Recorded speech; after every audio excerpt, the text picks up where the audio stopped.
예, 그러면 우리가 지금까지 전하의 기본 개념과 유리막대하고 고무막대를 마찰을 통해서 플러스 전하 또는 마이너스 전하로 대전시킨 다음에 그것들 사이에 청력이나 인력을 일으키는 데까지 우리가 배웠는데요.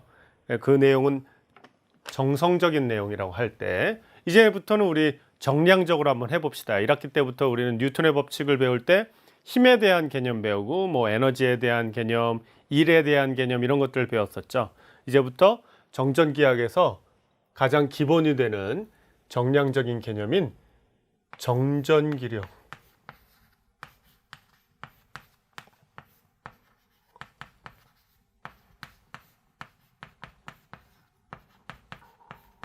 정전기력을 정량적으로 이해해 봅시다. 정전기력을 정량적으로 이해할 때 제일 중요한 게 뭐라고요? 쿨롱의 법칙이죠. 쿨롱의 법칙이 어떤 법칙인지에 대해서 우리가 생각을 해봅시다. 쿨롱의 법칙은 바로 쿨롱의 힘이, 정전기력이 어떤 상태를 가지냐면 두 개의 대전된 물체의 전하량의 곱에 비례하고, 그렇죠? 여기 지금 크기를 표현했으니까 이것도 절대값으로 표현해 보죠. 자, 두 개의 전하량의 곱의 크기에 비례하고, 또 재밌는 게 뭐냐면 두 전하가 떨어져 있는 거리의 제곱에 반비례한다 하는 거예요. 반비례한다. 그래서 이와 같이 표현할 수가 있겠죠. 그래서 정전기력이 두 대전된 물체의 전하량의 곱에 비례하고 그 물체들 사이의 거리에 반비례해요. 그런데 쿨롱의 법칙은 약점이 뭐냐면 점전하에 대해서만 써먹을 수가 있어요. 점전하, 전하가 어디에 있다? 점으로 이루어져 있는 입자에 전하가 있는 경우에만 이 공식을 그대로 써먹을 수 있단 말이죠. 그래서 좀 전에 얘기한 것 같이, 자, 이 점입자가 하나 있어요. 여기도 점입자가 하나 있네요. 그래서 이 점입자는 전하가 Q1이라는 전하량을 가지고 있고, 이 점입자는 Q2라는 전하량을 가지고 있어요. 그리고 두 점입자 사이의 거리는 R만큼 떨어져 있네요. 이와 같은 상태에서 우리가 전기력의 크기가 이와 같은 관계를 갖는다 하는 것을 알게 되었습니다. 이게 누구의 덕택이라고요? 그렇죠. 18세기 프랑스의 과학자이자 기술자였던 쿨롱의 덕택이에요. 사실 쿨롱은 어렸을 때 아버지가 부유한 집안에서 태어났는데 아버지가 의사가 되어라 했어요. 의사가 되어라 했는데 쿨롱은 공부를 하면서 공학을 공부를 했습니다. 공학을 공부를 해서 요즘으로 따지면 뭐냐면 토목과 건축에 대한 공부를 주로 했었어요. 토목과 건축에 대한 공부를 주로 하다 보니까 뭐에 대한 연구를 하겠어요? 당연히 그렇죠. 구조역학에 대한 공부를 했겠죠. 구조역학에 대한 공부를 했어요. 됐죠? 그러니까 벽돌하고 벽돌을 계속 쌓아나가서 구조를 만들면 그것들이 어떻게 안정감을 유지하느냐 이런 연구를 했겠죠. 그렇죠? 흙을 이만큼 흙더미를 쌓아놓으면은, 그죠? 흙더미가 무너지지 않으려면 어떻게 될까 이런 걸 연구했겠죠. 그렇죠? 그런 역학에 대한 연구를 하다 보니까 당연히 물리학 공부를 많이 했을 겁니다. 그렇죠? 예. 이런 연구를 하다 보니까 쿨롱이 했던 또 하나의 중요한 업적이 뭐냐면 바로 마찰에 대한 연구예요. 마찰에 대한 연구.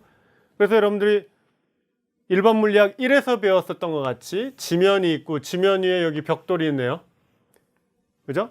벽돌이 있는데 벽돌을 이 방향으로 끌어당기면 마찰력이 작용하는데 그 마찰력의 크기가 얼마다 이런 거에 대한 얘기를 했었죠. 그런 거에 대한 연구를 많이 했던 인물이 그 중에서 한 명이 바로 쿨롱이에요.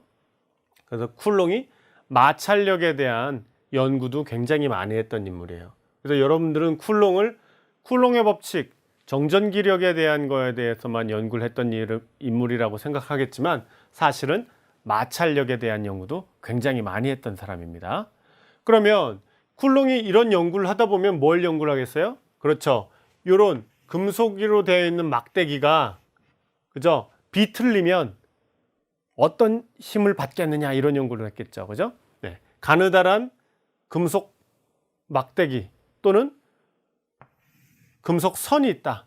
그러면 그 선을 비틀면 꼬이겠죠. 꽈배기 같이 꼬일 거예요. 그러면 그 꼬인 선은 어떤 힘을 받겠느냐? 비틀림 힘을 받겠죠. 비틀림 힘을 받아요. 그렇죠? 네. 이와 같은 비틀림 힘에 대한 연구를 하다가 아이디어가 떠올라서 했던 것이 바로 정전기력에 대한 연구였어요. 그러면 그 연구가 어떤 건가 봅시다. 자, 봅시다. 자, 이와 같이 유리로 되어 있는 상자가 있습니다. 유리로 된 상자가 있고 그 안에다가 뭘 넣냐면 자, 명주실이 있어요. 좀 전에도 명주실 얘기를 했었죠. 명주실에 대한 얘기를 아까 유리막대를 고정시키는 거 얘기를 하면서 했었는데 명주실은 비단실이라고 그랬죠. 비단실을 여기다 놓고 비단실에다가 이와 같은 막대기를 연결해요. 절연체 막대기를 연결하고 여기에 두 개의 공을 답니다. 두 개의 공을 달아서 이게 평형을 이루어서 한쪽으로 기울어지지 않는 상태로 이렇게 달아놨어요. 달아놓은 채로 있고 그 다음에 여기에다가 그죠? 또 다른 막대기를 이렇게 넣어요. 그리고 이 막대기 끝에 또 공이 달렸죠. 아주 작은 공이 달렸어요. 큰 공이 아니에요. 여기 상에서는 여러분들 잘 보이라고 공을 크게 그리지만 공이 달렸어요. 그래 놓고 이쪽 공에다가 그죠? 이 비단실에 연결되어 있는 이쪽 공에다가 대전을 시켜요. Q1으로 대전을 시켜요. 그리고 여기에 막대기에 연결된 이 공에다가 Q2라는 전하를 대전을 시켜요. 그러면 얘네들 사이의 거리가 R이라고 떨어져 있으면 조금 전에 얘기했던 쿨롱의 법칙에 의해서 힘을 받겠죠. 만약에 Q1하고 Q2가 같은 부호를 갖는 전하량을 갖고 있다 해봅시다. 여기 양수예요. 곱이 양수예요. 그럼 같은 부호를 갖는 전하량을 가지면 어떤 힘이 작용해요? 그렇죠. 미는 힘, 청력이 작용하죠. 청력이 작용하면 어떻게 되겠어요? 얘는 막대기로 되어 있으니까 고정되어 있는 거고 그러면 실에 매달린 얘가 그렇죠. 밀려나겠죠. 네, 밀려나는데 어떻게 밀려나요? 얘가 있기 때문에 그냥 밀리는 게 아니라 이 방향으로 회전하는 형태로 밀려나요. 그러면 이제 이게 요와 같이 연결돼서 요와 같이 되겠죠. 그렇죠? 그러면 이제 요 공이 여기로 왔단 말이에요. 그러면 이렇게 회전하는 거에 의해서 각도가 생기죠. 세타만큼 각도가 생겨요. 그렇죠? 그러면 얘가 힘을 받으면 마냥 휙 돌아가지 않고 왜 어느 정도 가서 멈추느냐? 네, 그게 바로 비틀림 힘 때문에 멈추는 거예요. 알겠죠? 그러면 여러분들 일반 물리학 1에서 배웠었던 게 뭐예요? 용수철이죠. 용수철. 이렇게 벽이 있고 여기 지면이 있는데 여기 이제 용수철을 달면 용수철을 달아서 이렇게 돼 있으면 내가 어느 정도 힘을 가해줘요? 그죠? 힘을 가해주면 얘가 늘어나는 정도가 있어요. 그렇죠? 그러면 그걸 뭐라고 불렀어요? 우리가? 그렇죠. 후쿠의 법칙에 의해서 힘이 가해진다 하는 걸 배웠죠. 이와 같이 가해지고 이 방향이 X방향이니까 X방향의 단위 벡터를 가져서 이와 같이 표현되죠. 그러면 여기서 X가 가리키는 게 뭐예요? 그렇죠. 용수철의 원래 길이에서 얼마만큼 변했느냐. 잡아당겼으면 늘어났을 테고 밀었으면 용수철이 줄어들었을 거예요. 그렇죠? 그러면 원래 상태로 돌아가려는 힘이 바로 복원력이죠. 그렇죠? 그래서 되돌아가려고 한다. 늘어났으면 줄어들려고 하고 줄어들었으면 늘어나려고 한다라는 거에 의해서 이 부호가 음의 부호를 갖는 거예요. 반대로 되려 한다. 복원 원래 상태에서 복원되려 한다 하는 거예요. 그리고 그것을 맞춰주기 위해서 비례상수 K가 붙었죠. 이거하고 똑같이 늘어나는 게 아니라 비틀었을 때에도 동일한 형태를 띄어요. 그래서 이와 같이 그 크기가 이와 같이 되고, 그렇죠?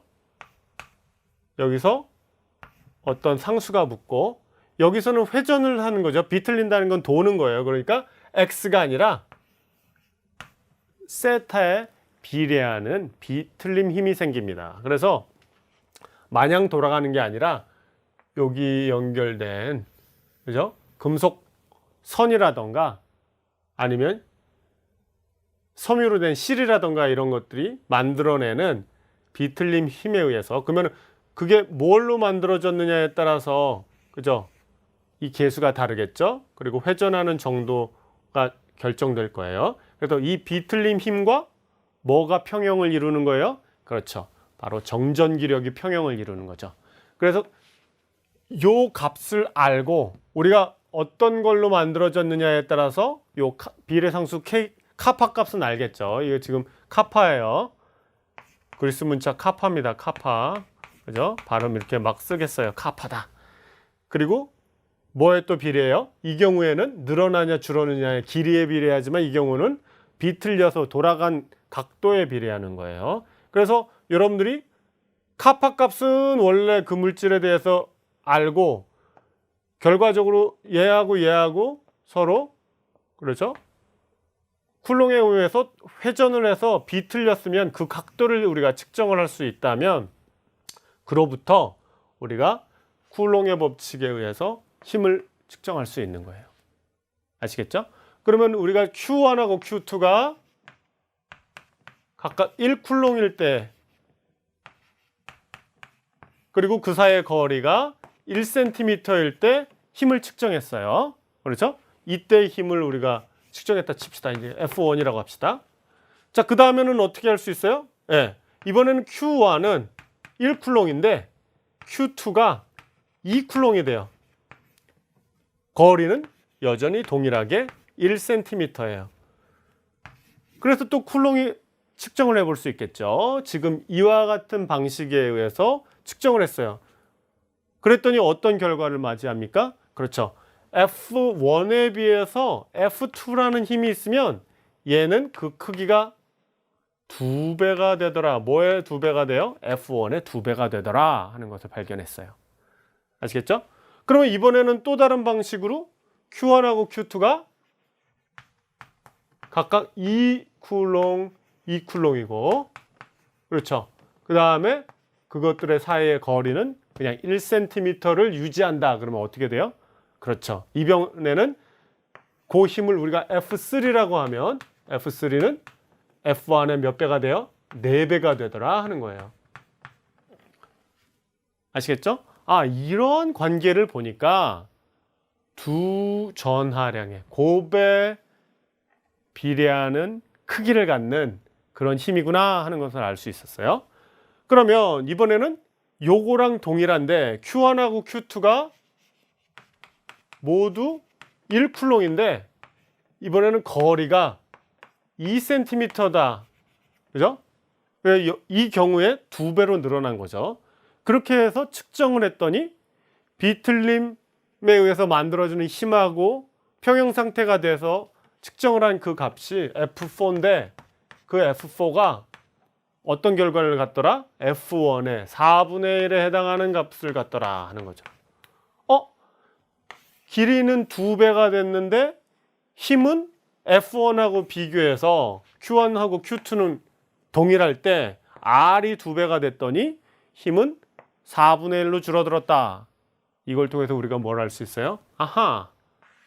거리의 제곱에 반비례한다는 것을 알 수 있죠. 제가 열거를 여러 개를 하지는 않았지만 이제 여러분들한테 R이 3cm일 때 4cm일 때 이런 것들을 다 해보면 3cm일 때는 F1의 9분의 1일 테고 4cm일 때는 16분의 1이고 이런 것들을 측정을 통해서 알 수가 있겠죠. 아, 결과적으로 R 제곱분의 1에 비례하는 힘의 크기를 갖는구나 하는 것을 알 수가 있었어요. 그래서 쿨롱은 저와 같은 공식을 얻어내어서 발표를 하게 된 거죠. 자, 그 다음에 우리가 생각해 볼 수 있는 건 뭐냐? 크기만 안 게 아니라 이제 방향을 알아야죠. 힘에 대한 개념을 여러분들이 다 배웠지만 힘은 뭐예요? 그렇죠. 벡터량이에요. 벡터량. 벡터가 가져야 되는 기본 특성이 뭐예요? 두 개의 정보를 가지고 있죠. 어떤 정보예요? 그렇죠. 크기라는 정보와 방향이라는 정보를 갖고 있어요. 그렇죠? 네. 그러면 지금 쿨롱의 힘에서 우리가 처음 이야기했던 건 뭐예요? 크기죠. 크기에 대한 정보를 얘기했어요. 그러면 정전기력은 벡터량이라고 그랬으니까 이제 방향에 대한 정보도 가지고 있어야겠죠. 방향에 대한 정보를 얘기를 해봅시다. 그러면 조금 전에 얘기한 것 같이 두 녀석이 전부 다 같은 부호의 전하량을 가지면 어떤 일이 벌어진다고요? 미는 힘이 벌어진다고 했어요. 그죠? 밀어요. 미니까 서로 멀어지는 방향으로 힘이 작용하겠죠. 아시겠죠? 그러면 이 힘은 뭐냐? 이 힘은 지금 Q1에 작용하는 힘인데 Q2가 Q1에 작용하는 힘이에요. 그때 우리는 이렇게 약속을 합시다. 2가 1에 힘을 준다 해서 이 힘은 F21이라고 씁시다. 이번에는 이제 2에 작용하는 힘이에요. 그러니까 1이 2한테 주는 거죠. Q1이 Q2한테 주는 힘이에요. 걔는 뭐라고 할 수 있냐면 1이 2한테 준다는 거예요. 아시겠죠? 그러면 청력인 경우에 이와 같은 형태로 힘이 작용한다는 걸 볼 수 있어요. 그러면은 뭘 알 수 있는 거예요? 아하, 쿨롱이 알아낸 두 번째 것은 뭐냐? 힘이 작용하는데 그 힘은 두 점전화를 잇는 직선상에 존재하고, 그렇죠? 청력인 경우에는 서로 미는 방향, 두 개가 서로 다른 부호를 갖는 전하량을 가질 때는 서로 당기는 방향으로 갖는다 하는 것을 알 수 있고, F21과 F12는 반드시 방향이 반대여야 한다라는 것을 알 수 있어요. 그래서 음의 부호를 그린 게 뭐예요? F21과 F12는 서로 반대 방향으로 작용한다는 것을 보여주는 거예요. 그래서 쿨롱의 법칙은 그 크기에 대한 관계식이 이와 같고요. 그 다음에 두 번째 정보는 뭐다? 힘의 방향은 두 점전화를 잇는 직선상에만 존재한다. 그래서 두 개의 점전화의 전하량의 크기가 같을 때는 서로 미는 방향으로, 멀어지려는 방향으로 화살표를 그려야겠죠. 두 개가 서로 다른 반대의 전하량, 부호를 갖는 전하량을 가질 때는 서로 끌어당기는 쪽으로 화살표가 그려진다. 그리고 항상 F12와 F2와는 서로 부호가 반대로 표현돼야 된다. 여기는 반대 방향을 나타낸다 하는 것이겠죠. 인력이든 청력이든 항상 반대로 나타나요. F21과 F12는 서로 반대로 나타나요. 자, 이것이 바로 정전기력에 대한 기본적인 정량적 이해, 쿨롱의 법칙에 대한 이야기가 되겠습니다. 그러면 이제 쿨롱의 법칙에 대해서 이런 얘기를 배웠으니까 우리가 간단한 계산을 한번 해봐야겠죠. 자, 그러면 간단한 계산을 한번 해보도록 하겠습니다. 그러면 이제 기본 개념에 대해서 우리가 배웠으니까 쿨롱의 법칙의 공식을 이용해서 한번 계산을 실제로 해보겠습니다. 자, 여기 두 개의 점전화가 있어요. 점전화가 Q1하고 Q2가 있는데 각각이 1쿨롱이라고 합시다. 얘 1쿨롱이에요. 자, 얘도 1쿨롱이에요. 그리고 이 둘 사이의 거리는 10cm입니다. 아시겠죠? 그러면 이와 같을 때 두 점전화가 만들어내는 정전기력은, 쿨롱의 힘은 얼마나 될까요? 그걸 이제 계산을 해봐야겠죠. 근데 계산을 어떻게 하죠? 여기 분명히 두 전하량의 곱에 비례하고 그들 사이의 거리에 반비례한다, 제곱에 반비례한다 까지는 배웠는데 우리가 뭘 안 배웠어요? 그렇죠. 그 앞에 있어야 할 비례상수를 배우지 않았네요. 비례상수에 대한 얘기를 해야겠군요, 결국은. 쿨롱의 힘은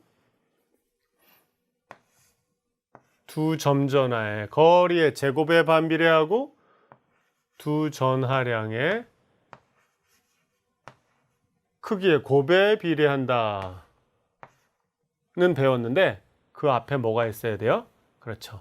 비례상수가 있어야 돼요. 비례상수를 K하고 아래 첨자 2를 붙여서 K2라고 합시다. K2가 존재해야 돼요. 그러면 K2가 얼마예요? 여러분들 고등학교 때 물리 시간에 배웠겠지만 K2 값이 이와 같이 나타나죠. 여러분 책에도 보시는 바와 같이 9 곱하기 10의 9승 하고 단위가 뭐예요? 뉴턴? 그 다음에 제곱미터, 그 다음에 퍼 쿨롱의 제곱 이와 같이 나타나죠. 그렇죠? 요런 물리량이 있어야만 되더라 하는 거예요. 왜 그래요? 자, 보세요. 여러분들.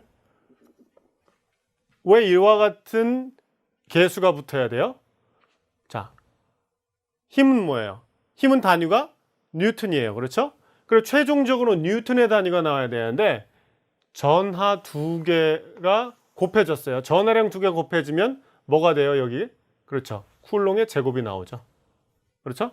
그러면 얘는 거리의 제곱에 반비례하면 여기는 뭐가 나와요? 제곱미터가 나와요. 그렇죠? 네. 그러면 얘하고 요 두 개를 곱해서 최종적으로 뭐 어떤 단위가 나와야 돼요? 뉴턴의 단위가 나와야 되죠.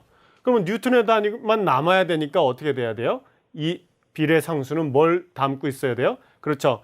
분자에는 제곱미터를, 분모에는 그죠? 쿨롱의 제곱을 담고 있어야지 얘도 약분, 얘도 약분이 되죠. 그래서 이와 같은 단위가 덧붙어야지만 최종적으로 요 값하고 요 값하고 다 포함해서 약분이 되고 나서 최종적으로 뉴턴만 이렇게 남을 수가 있게 되는 거죠. 그러니까 여러분들이 이와 같은 비례상수가 가져야 되는 단위 또는 차원에 대해서 이해할 때에는 그런 것들을 잘 염두에 두고 공부를 해야겠어요. 그냥 달달 외겠다 하고 생각하면 막상 써먹을 때 시험이라든가 이런 데 써먹을 때 문제에서 단위를 주지 않고 알아서 해라 그러면은 이거 단위가 뭐지? 이렇게 되죠. 그렇죠? 그러니까 이런 것들을 제대로 이해하는 게 물리학 공부를 제대로 하는 거예요. 그냥 연습 문제 뭐 나 100개나 풀어봤어. 이게 물리를 잘하는 게 아니에요. 이런 거에 대한 기본적인 것들을 잘 알아야 합니다. 자, 이와 같은 상태에서 이제 계산을 해봅시다. 여기 이제 다 줬으니까 계산을 해보면 돼요. 이때 우리가 1학기 때도 배웠지만 가장 중요한 게 뭐예요? 그렇죠. 국제 표준 단위를 사용해야 한다는 거예요. 그러면 국제 표준 단위가 맞나 봅시다. 쿨롱은 전하량의 의미를 갖는 물리량의 국제 표준 단위예요. 그런데 길이의 단위는 센티미터가 국제 표준이 아니죠. 뭐가 국제 표준이에요? 그렇죠. 미터가 국제 표준이에요. 그러면 10cm는 미터 단위로 바꿔서 표현을 해야 된다는 거죠.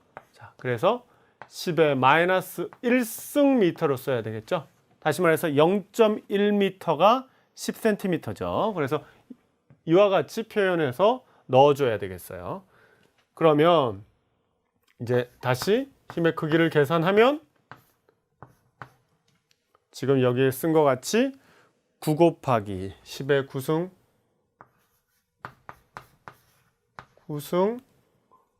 뉴턴 제곱미터 퍼 제곱 쿨롱 곱하기 여기는 10의 마이너스 1승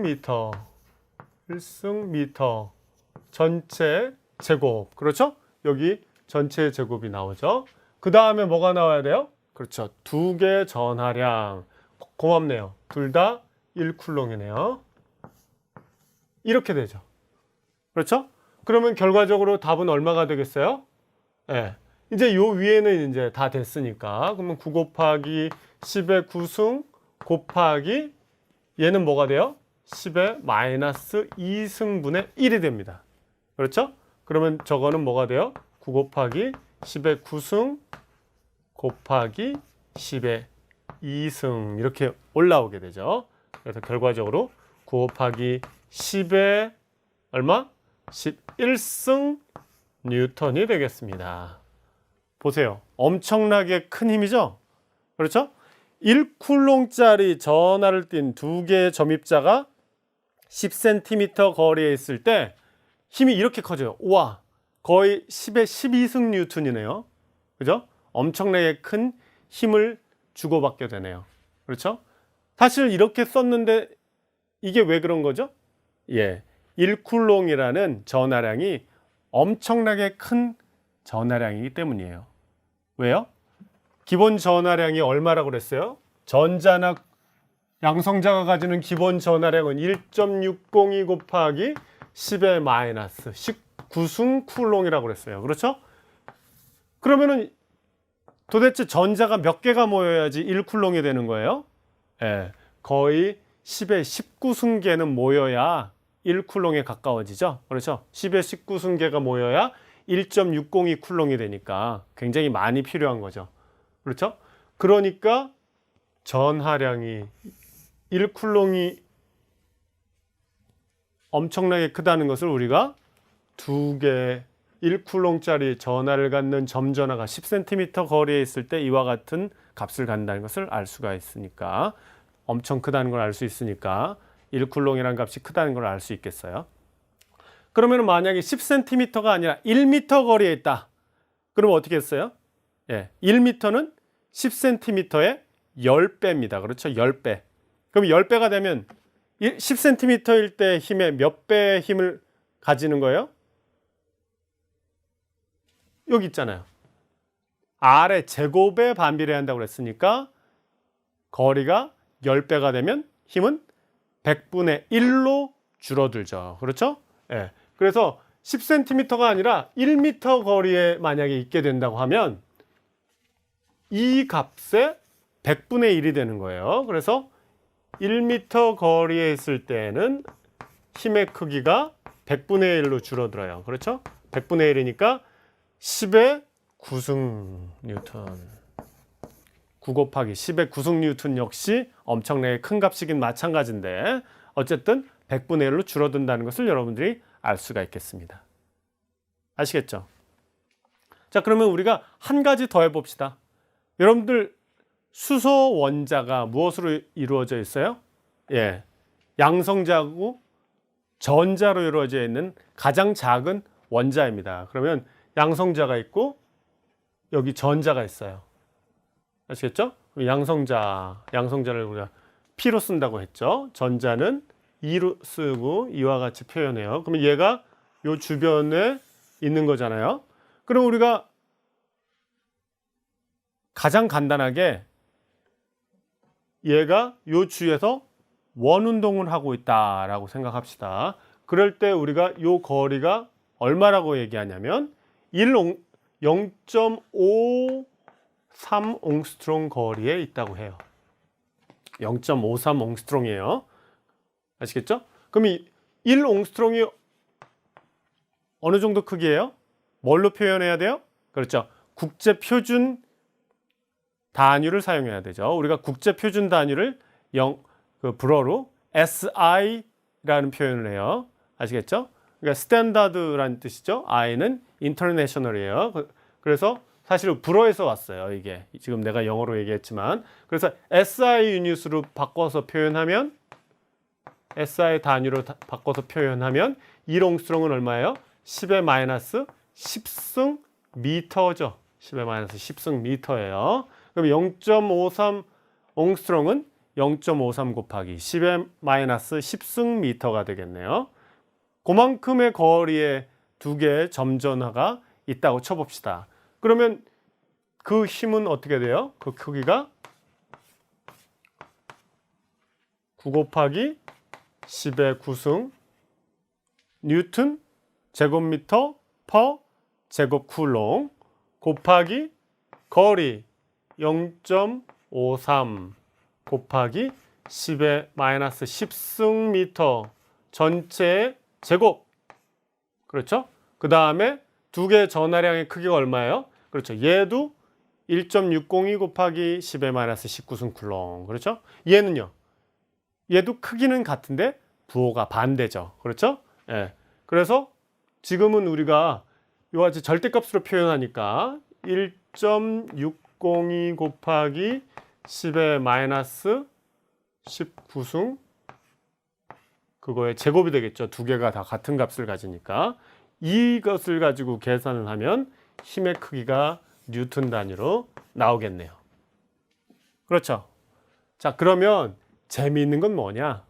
우리가 이 양성자하고 전자로 만들어진 이 시스템의 정전기력을 계산할 뿐만 아니라 또 뭘 할 수 있어요? 그렇죠. 중력을 계산할 수 있죠. 두 개의 입자는 뭘 가지고 있으니까? 질량을 가지고 있으니까 중력을 계산할 수 있어요. 그러면 0.53옹스트롱 떨어져 있는 양성자하고 전자가 만들어내는 중력은 얼마일까요? 그거는 우리가 1학기 때 배웠으니까 계산을 해보면 자, 중력은 어떻게 계산돼요?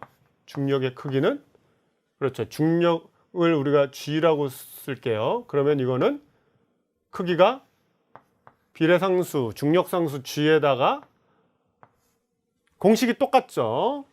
R제곱에 반비례해요. R제곱에 반비례하고 근데 여기서는 전하량이 아니라 질량의 제곱, 질량의 곱에 반비례하죠. 그래서 M2 이렇게 나타나죠. 요걸 가지고 계산을 또 해볼 수가 있겠죠. 그래서 결과적으로 양성자의 질량과 전자의 질량을 여기다가 넣어서 0.53옹스트롱 거리에 있고 중력상수는 여러분들 일반 물리학 1 배울 때 썼던 교재를 잘 보면 나와 있잖아요. 그렇죠? 그걸 가지고 계산을 해보면 우리가 뭘 할 수 있느냐? 중력을 계산한 값하고 자 여기는 우리가 정전기력이니까 F2라고 씁시다. 정전기력을 계산한 값하고 크기를 비교할 수 있겠어요. 그렇죠? 크기를 비교하면 얼마가 나올까요? 자, 여러분들 집에서 해보세요. 자,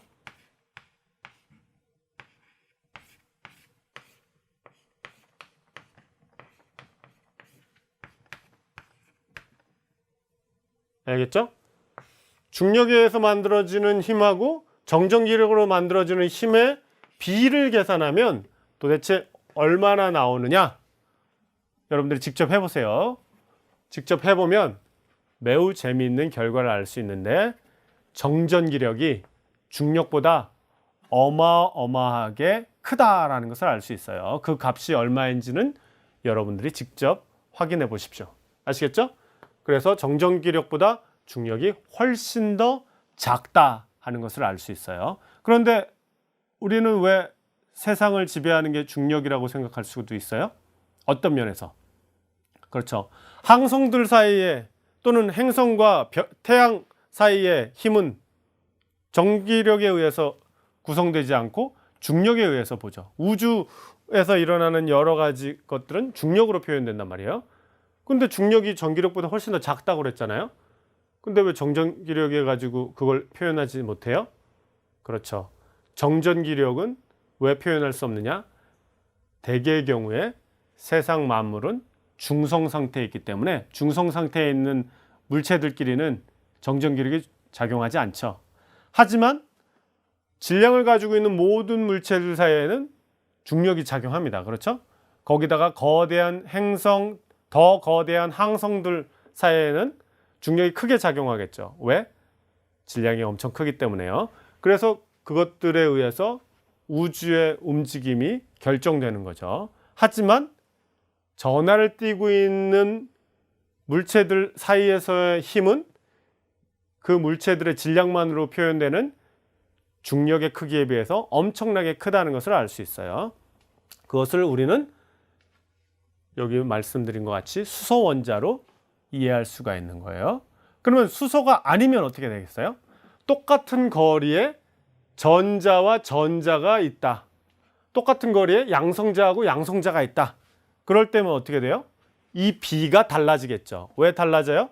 전하량의 크기는 같기 때문에 거리가 똑같이 0.53 옹스트롱이 있을 때 전기력의 크기는 같을 거예요. 그렇죠? 크기는 같아요. 부호는 인력이냐 청력이냐에 따라 다르겠지만, 하지만 뭐가 달라져요? 그렇죠. 중력이 달라지죠. 왜? 둘 다 양성자일 때는 어떻게 돼요? 여기가 둘 다 양성자의 질량을 서로 곱해야죠. 하지만 둘 다 전자일 때는 어떻게 돼요? 둘 다 전자일 때는 둘 다 전자의 질량을 곱해야 돼요. 그렇죠? 그래서 거리가 같더라도 질량이 다른 물체들이면 중력의 크기가 다릅니다. 여러분들 다 잘 알다시피 양성자가 전자보다 훨씬 무거워요. 얼마나 무거워요? 예, 거의 1800배 정도 무겁습니다. 그렇죠? 그러니까 여기 나타나는 값이 1800배 더 큰 질량이 곱해지게 되겠죠. 예, 그래서 양성자하고 전자를 계산했을 때에 비해서 양성자하고 양성자를 가지고 계산하면 중력이 1800배 더 커집니다. 어떤 경우에? 같은 거리에 있는 경우에. 그러면 전자하고 전자 사이에 작용하는 중력은 어떻게 되겠어요? 그렇죠. 수소에 비해서 1800여 배 더 작아지겠죠. 왜? 둘 다 전자니까. 아까는 뭐였어요? 하나는 전자, 하나는 양성자였는데 둘 다 전자가 되면, 그죠? 거의 1800배 정도 나눈 값으로 표현되겠죠. 그래서 똑같이 0.53 옹스트롱이라고 해도 더 작아진 값을 알 수가 있겠습니다. 알겠죠? 그렇게 되면 분자가 같더라도 분모가 차이가 나기 때문에 그 값이 좀 변화되겠어요. 어쨌든 간에 우리가 중력이 전기력보다 엄청나게 더 작다라는 것을 알 수 있다 하는 것을 여러분들한테 전하고, 그 값이 얼마가 되는지는 직접 여러분들이 해보시기 바랍니다.